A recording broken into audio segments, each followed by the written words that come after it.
What's good, YouTube? It's Nas and we back with another video. Roll the 400 subscribers, of course. In today's video, I was just thinking about Knicks Carmelo Anthony, and Knicks Carmelo Anthony was a bucket, and I feel like he's never going to get his proper respect in the NBA for what he really did in the NBA. Obviously, we know that Jalen Brunson is most likely a top 2 Knick of all time because dragging them to the conference finals, and you want to put Patrick Ewing ahead of Melo, go ahead. But I'm just not gonna. I'm not gonna be one of those people to do that. Maybe y'all could debate me all y'all want to, but Melo in New York was special, and I can argue that the roster around him, even though Melo is known for being a selfish player, for some reason I don't know why he's known for being a selfish player, but because of him being I kind of get it, because him being an isolation player, him getting his best work, getting his best looks and his best shots, being an isolation player, that's going to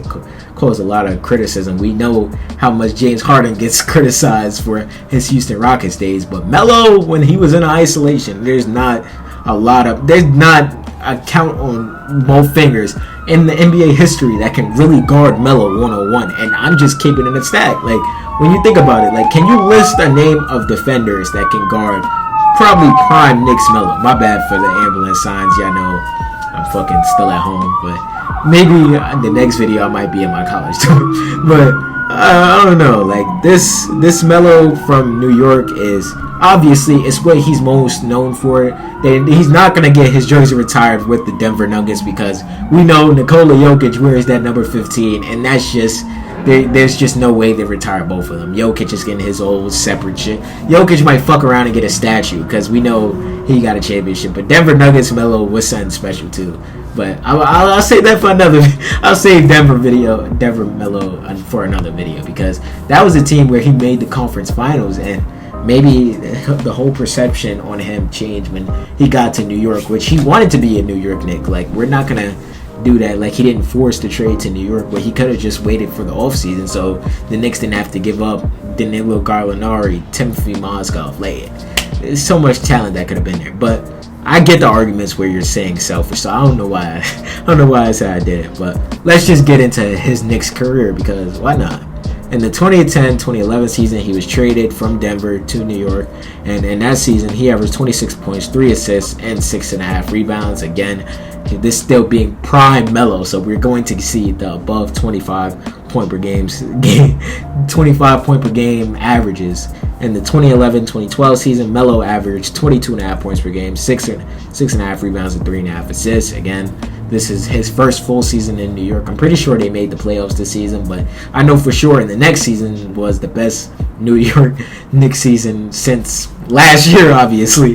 In the 2012-2013 season, Melo averaged 28.5 points per game, 7 rebounds, and 2.5 assists. And this Knicks team was good, bro. Like I'm gonna keep it a buck. Like, they could have made some noise if they didn't face the Miami Heat in the second fucking round.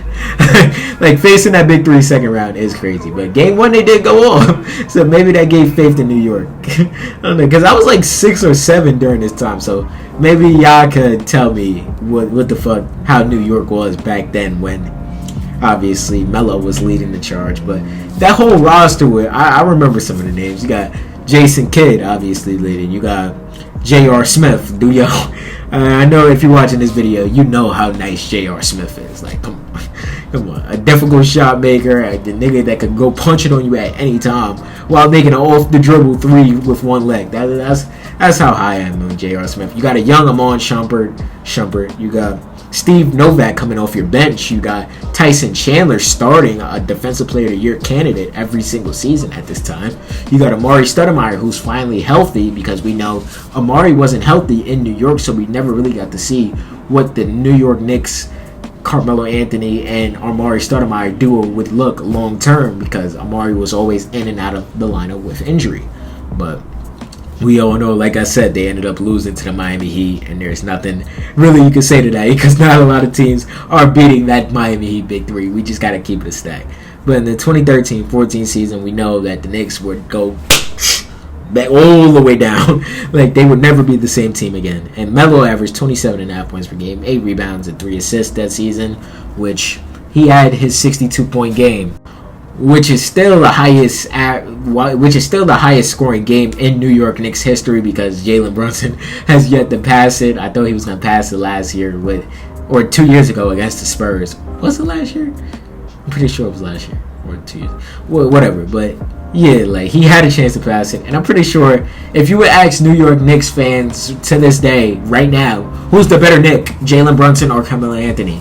I'm not going to argue Jalen Brunson is probably the best Knick of all time right now because he just dragged them to the conference finals, and obviously with the Eastern Conference looking the way it is right now, Jalen Brunson has a high chance of dragging the New York Knicks to the NBA finals next season. But I'm not going to call them favorites because you never know with the Knicks at the end of the day. Let's just keep it a stat because during these years, during most of my young life, the Knicks were the ass.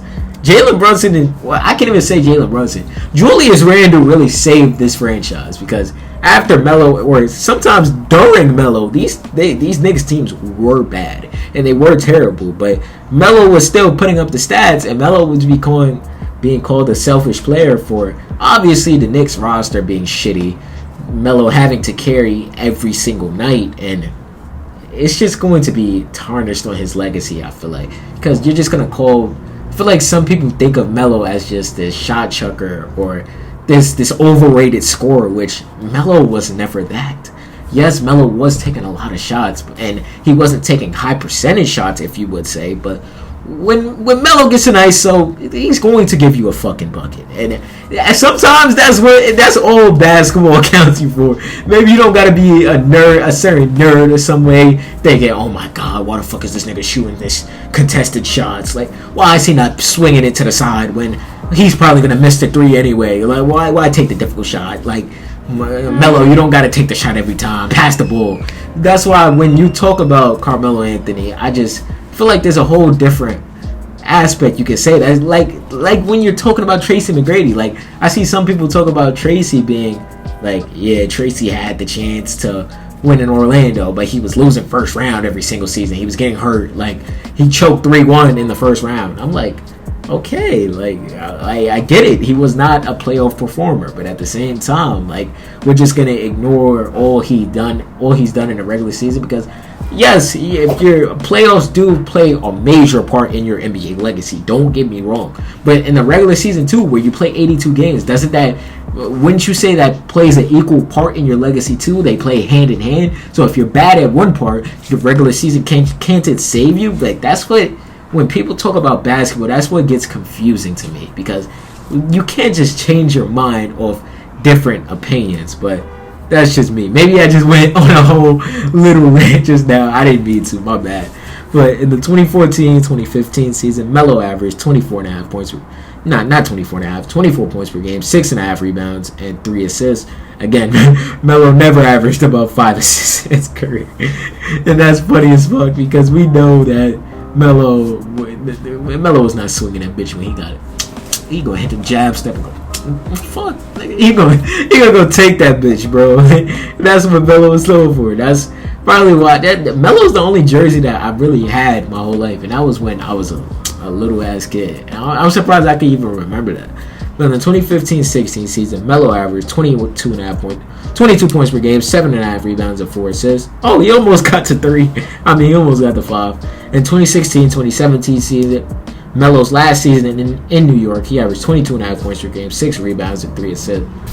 Yeah, 6 rebounds and that's 3 assists. My bad, but I don't know. Like maybe I'm just such a Melo fan that I really hate seeing criticism about him, or maybe it's just the fact that some of the criticism about Melo is unfair to me. But just let me know how y'all feel about Knicks Melo, and how y'all felt back then watching Knicks Melo. Like, what did y'all think of him? Did y'all think he was a top player in the league? Because I did, obviously. But I want to know what y'all think. Let me know down below. Subscribe. I hope you enjoyed. What's good, y'all? If y'all made it to the end of the video, I hope you guys enjoyed this video and engage in the channel. There's a video on the left, and I'm pretty sure the channel icon's in the right. Click one of them hoes, man. And if you enjoyed this video, leave a like. It helps me out, and I appreciate you.